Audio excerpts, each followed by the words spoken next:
సంవత్సరాల తరబడి ఎన్ని మందులు వాడినా మీ మోకాల నొప్పులు తగ్గట్లేదా? ప్రాణ పెయిన్ క్లినిక్ లో అత్యాధునిక చికిత్స.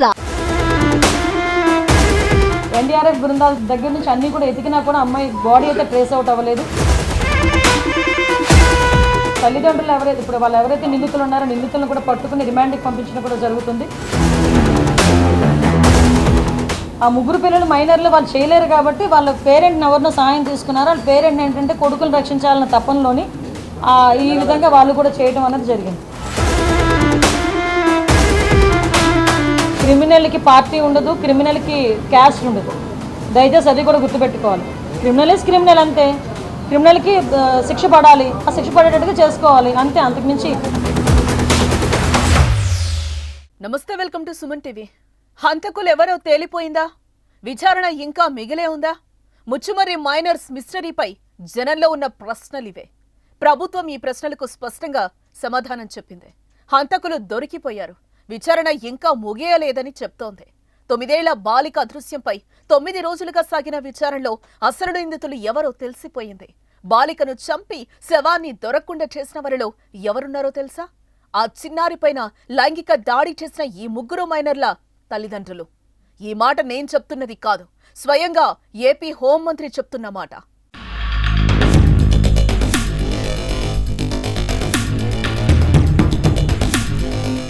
మరి విషయంలోనైతే ఆ అమ్మాయి మరి అతి క్రూరంగా చంపబడింది. ఏదైనా మనం మామూలుగా మాట్లాడుకునేటప్పుడు కూడా చాలా క్లియర్గా ఆలోచన చేసుకోవాలి.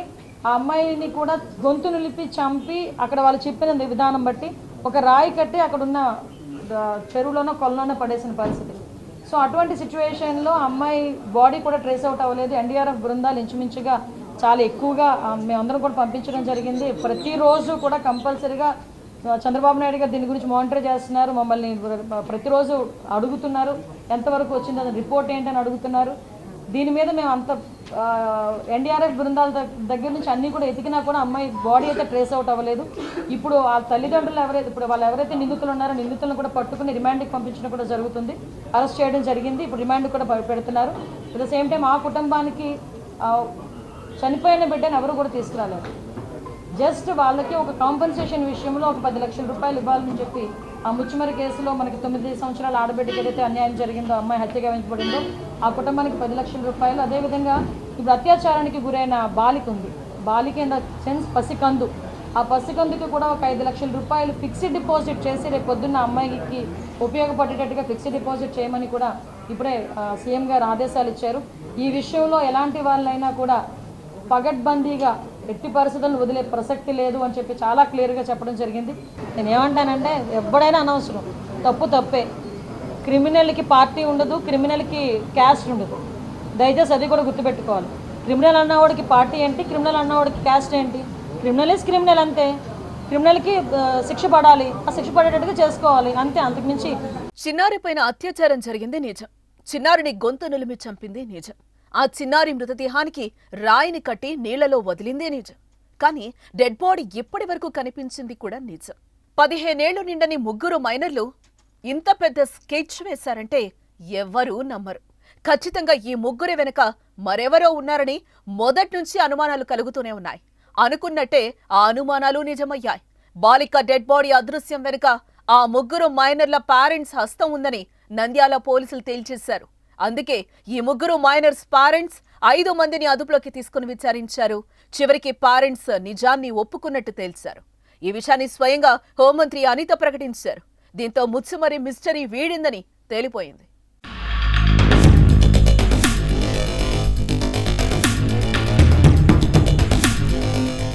అసలేం జరిగింది? చిన్నారి డెడ్ బాడీని తల్లిదండ్రులే మాయం చేశారని ఎలా తెలిసింది? అంటే 9 రోజులు పోలీసులు వెతకని ప్రాంతం అంటూ లేదు. ముచ్చుమర్రి ఎత్తిపోతల పథకంలోని కాలువలన్నీ గాలించారు. ఇందుకోసం విజయవాడ ఎన్డీఆర్ఎఫ్ బృందాలను రప్పించారు. ప్రత్యేక బోట్లలో వాళ్లు ముచ్చుమర్రి ప్రాజెక్టులోని అంగుళం వెతికారు. కానీ ఎక్కడా పాప డెడ్ బాడీ దొరకలేదు. ఆ తర్వాత పగిడ్యాల శ్మశానంలో వెతికారు. అక్కడి నుంచి కొణిదెలలోని శ్మశానంలోనూ వెతికారు. ఆ తర్వాత తల్లిదండ్రులను తీసుకెళ్లి కొత్తపేట సమీపంలోని కృష్ణానది బ్యాక్ వాటర్లో వెతికారు. ఎక్కడ చూసినా డెడ్ బాడీ దొరకలేదు. కానీ పోలీసులకు ఒక క్లూ ఉంది. అది ముగ్గురు మైనర్ల తల్లిదండ్రుల్లోని ఓ వ్యక్తి. ఆ శవాన్ని ఎప్పటికీ పట్టుకోలేరు అనే మాట. ఆ మాట ప్రకారం అతన్ని 2 రోజుల క్రితం స్టేషన్కు పట్టుకెళ్లి విచారిస్తే అసలు నిజం బయటకొచ్చిందని తెలుస్తోంది. అప్పుడే పిల్లలు కాదు నిందితులు పేరెంట్స్ అని పోలీసులు క్లారిటీకి వచ్చినట్టుగా తెలుస్తోంది. ఇప్పుడు ఆ మైనర్ల పేరెంట్స్ ని పోలీసులు రిమాండ్ చేశారు. ఈ కేసులో మొదటి నుంచి ఓ అనుమానం ఉంది. ఈ హత్య చేసింది ఈ 3 మైనర్లు కాదు, 4వ వ్యక్తి హస్తం ఉందని. ఇప్పుడు అదే జరిగింది. ఆ 3 మైనర్లు కాకుండా మరికొందరి పాత్ర తెర మీదకొచ్చింది. మైనర్లు 3 కలిసి ఆ చిన్నారిపై అఘాయిత్యానికి పాల్పడ్డారు. నేరం జరిగిన విషయం పేరెంట్స్ కి తెలియటంతో డెడ్ బాడీని మాయం చేస్తే కేసులో ఏ సమస్య ఉండదని భావించారు. కానీ అక్కడే కథ అడ్డం తిరిగింది. కొత్త ముచ్చుమరి పార్కులో చిన్నారి ఆడుకుంటున్న సమయంలో ఈ 3 మైనర్స్ బాలికను తమ వెంట తీసుకెళ్లటాన్ని అక్కడే ఆడుకుంటున్న మరికొందరు చూశారు. బాలిక మిస్సింగ్ తర్వాత పోలీసులు చేసిన విచారణలో ఈ విషయం బయటపడింది. అంతే, ఈ 3 మైనర్లను స్టేషన్కు తీసుకెళ్లటంతో మొత్తం కథంతా వెలుగులోకొచ్చింది. అయితే 7 రోజుల పాటు 3 పిల్లలు పోలీసులకు రోజుకో పిట్టకథ చెప్తూ వచ్చారు. ముప్పు తిప్పులు పెట్టి 3 చెరువుల నీళ్లు తాపించారు. చివరికి పేరెంట్స్ ను పట్టుకుని 4 తగిలిస్తే నిజం బయటపడినట్టు తెలుస్తోంది. మరి డెడ్ బాడీ ఏమైంది? ఇక ఆ బాడీ దొరకదా? కనీసం ఆనవాళ్లు కూడా కనిపించవా అంటే ఇప్పటికీ అవును అనే సమాధానం తప్ప మరేం కనిపించటం లేదు, వినిపించటం లేదు. పిల్లలు చేసిన తప్పును కప్పిపుచ్చడానికి తల్లిదండ్రులు చేసిన తప్పుడు పనికి ఈ చిన్నారి ఇక కానరాని లోకాలకు వెళ్లిపోయింది. కనీసం తల్లిదండ్రుల చివరి చూపునకు కూడా నోచుకోలేని దుస్థితి. ఏకంగా శవాన్నే మాయం చేశారనంటే ఈ నేరం చిన్నది కాదు.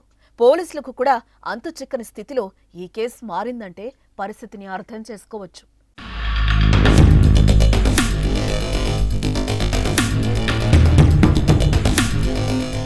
ముగ్గురు మైనర్లకు ఎక్కడి నుంచి వచ్చింది ధైర్యం?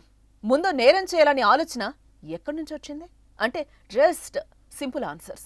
మొబైల్ ఫోన్ తెరిచి చూస్తే ప్రపంచ నలుమూలల్లోని బూత్ అంతా కనిపిస్తోంది. ఆ బూతును చూసి ప్రభావితమవుతున్న వారి జాబితాలో ఇప్పుడు చిన్నపిల్లలు కూడా వచ్చి చేరారు. వీటికి అడ్డగోలు లిక్కర్ అమ్మకాలు, గల్లీలో దొరికే గంజాయి మత్తు కూడా తోడవుతోంది. చివరకు పసిపిల్లలను కూడా నాశనం చేస్తోంది. నంద్యాల అఘాయిత్యం వెనుక అసలు నిందితులు ఎవరు అంటే సోషల్ మీడియా, మద్యం, గంజాయి మత్తు. కాదని చెప్పే దమ్ము మీలో ఎవరికైనా ఉందా? అయితే కామెంట్ చేయండి. ఎన్డీఆర్ఎఫ్ బృందాల దగ్గర నుంచి అన్ని కూడా ఎతికినా కూడా అమ్మాయి బాడీ అయితే ట్రేస్ అవుట్ అవ్వలేదు. తల్లిదండ్రులు ఎవరైతే ఇప్పుడు వాళ్ళు ఎవరైతే నిందితులు ఉన్నారో నిందితులను కూడా పట్టుకుని రిమాండ్కి పంపించడం కూడా జరుగుతుంది.